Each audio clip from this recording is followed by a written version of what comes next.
Bonjour Thomas. Bonjour. Thomas Parnot, merci beaucoup de nous accueillir ici chez vous, dans vos cuisines en tout cas, à Chartres, au Grand Hôtel Le Monarque. Une belle maison, hein? Très belle maison qui... Vous y êtes depuis longtemps? Depuis 5 ans et demi. Depuis 5 ans et demi, une maison qui existe depuis 1634, donc une des plus anciennes maisons hôtelières de France. Vous étiez où avant, Thomas? Alors avant, plusieurs établissements dans le sud de la France, ou sur le bassin parisien, dans des restaurants 2, 3 étoiles Michelin, Monsieur Robuchon, Fréchon, Giraud, Père et Fils, à différentes... Beau parcours, hein. Alors on est venu vous voir, hein, pas très loin de Paris, parce que vous avez obtenu le label de restauration durable avec 3 écotables. Qu'est-ce que ça change? Ça change la donne pour la clientèle? Disons que ça met des mots sur nos engagements du quotidien depuis 5 ans. On travaille vraiment dessus sur l'aspect environnemental, tout simplement l'impact que notre activité peut avoir sur l'environnement. Oui. Et au-delà de ça, c'est vraiment des valeurs que l'on prône depuis toujours. On en parle beaucoup ces derniers temps, mais c'est pas nouveau de travailler de façon locavore. On a la chance en Eure-et-Loir et dans la région centre d'avoir des très bons produits. Et au jour d'aujourd'hui, depuis 5 ans et demi, on arrive à un travail de 63 producteurs différents avec qui on travaille en direct, sans intermédiaire. Et finalement, encore une fois, voilà, c'est simplement mettre des mots sur tous nos efforts, tout notre travail du quotidien. Et ça passe pas que uniquement par nos producteurs, ça passe aussi par l'énergie que l'on prône, qui est une énergie 100% renouvelable, issue d'énergie verte.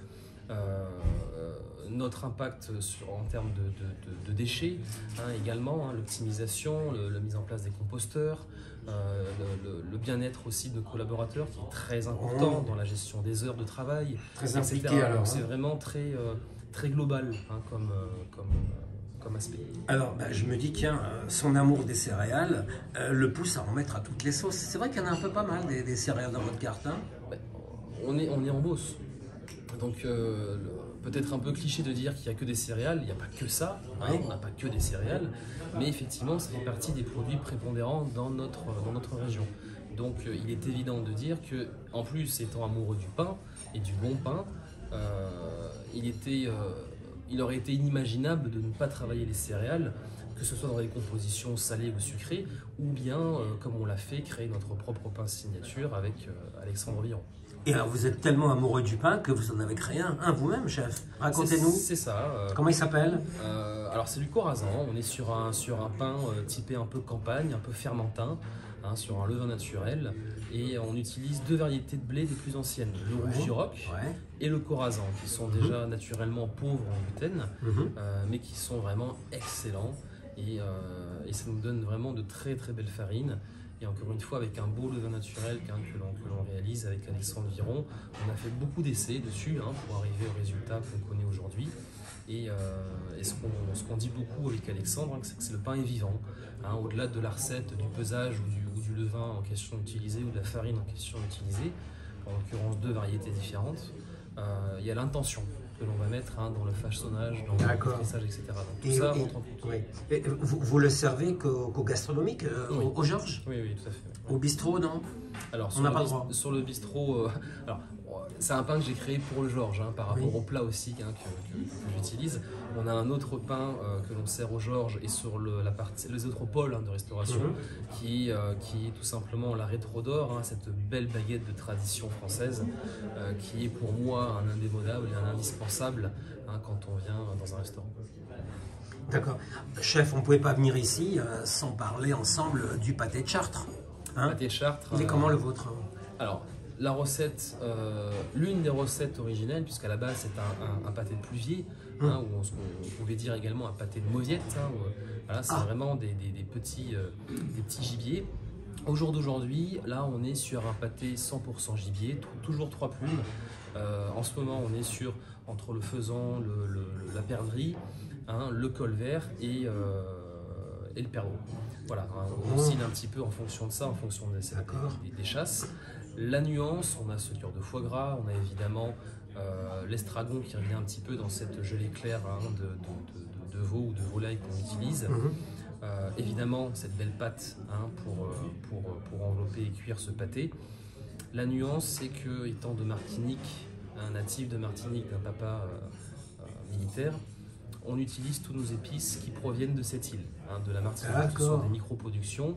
Dans le pâté de Chartres, il y a des épices. Donc il y a un mélange de 10 épices différentes que j'ai réalisées, avec des proportions différentes selon les épices utilisées.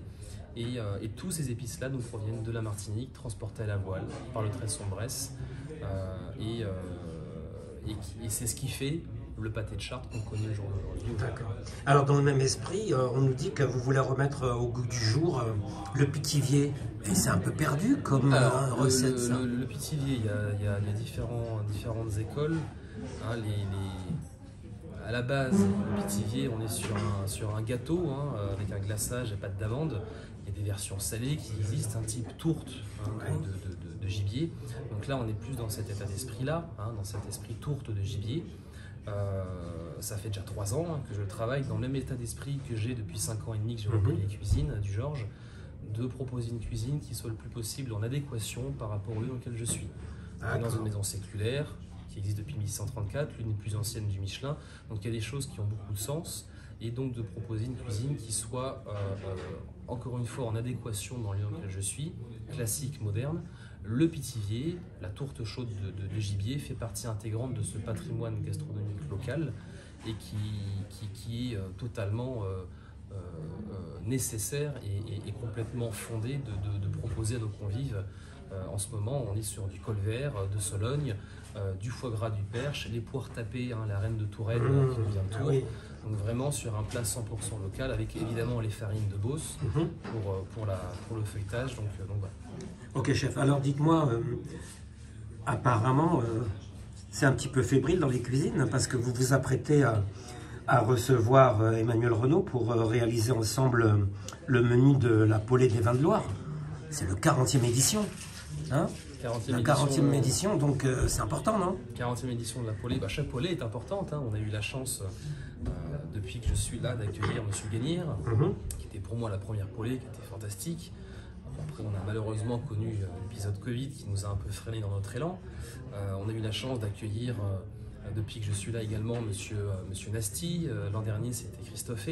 Cette année, Emmanuel Renaud. Donc, je ne parlerai pas de fébrilité, c'est simplement de la rigueur quotidienne que l'on a et que l'on continuera à avoir, à accueillir ce genre de chefs qui sont des exemples pour nous et qu'on admire beaucoup. Donc, on prend beaucoup de plaisir chaque année à recevoir tous ces chefs-là pour ce bel événement de partage, de découverte, de convivialité. Et dites-moi alors Thomas, on est samedi midi, c'est jour de marché. Paraît-il que c'est là-bas que vous avez toujours rendez-vous avec les petits producteurs, voir un peu leur travail. On aimerait tellement vous accompagner, on aimerait vraiment vous accompagner. Mais est-ce que vous pouvez nous donner 2 minutes? On voudrait aller découvrir la cave ici du sommelier Nicolas Duclos, parce qu'il paraît qu'il a 30 000 bouteilles. C'est vrai, 30 000 bouteilles? Il paraît, et plus de 3 000 références. C'est fou, hein. Bon, vous nous attendez, on y va ensemble, chef? Avec grand plaisir. Merci, chef. Avec plaisir.